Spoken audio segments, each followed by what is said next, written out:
How's it going, guys? Back at the 17th Whiskey Guy here, and today I'm doing a new part of my series. If you like this, then drink this.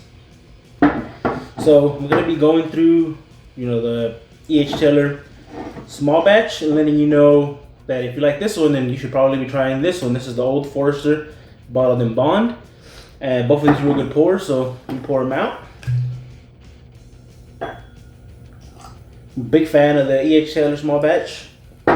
We all know the availability on that one's a little iffy, so that's why I want to kind of give everybody another good alternative to buy if you can't find that one. Alright, so on the EHT on the nose, you get all that nice, creamy, oily, little viscous, dark molasses, brown sugar, almost like a burnt sugar as well. Get a little bit of a char note too. Just like on this one on the nose, it just always gets me. It's so good. The nose just shows up with so much notes, so much flavor.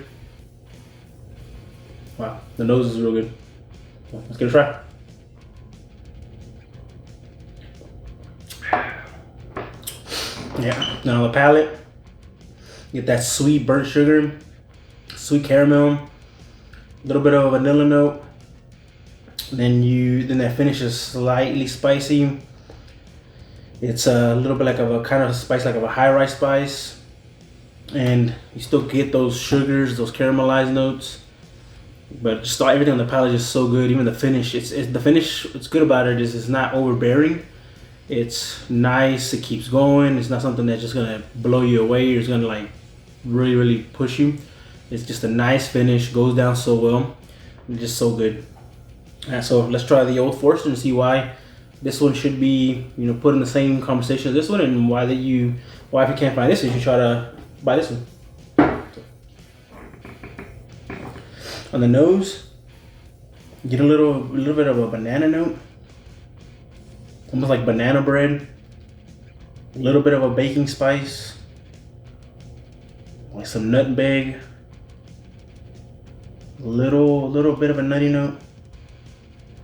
But overall, the nose is real good on this one as well. It's got like a richness to it. All right, let's give it a try.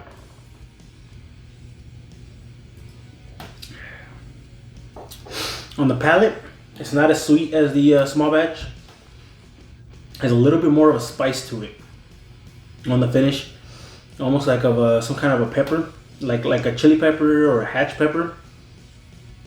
And it leaves more of a oaky mouthfeel, and a little bit of a tobacco note, almost like if you finish smoking a cigar, like a real good cigar, but like after a few hours.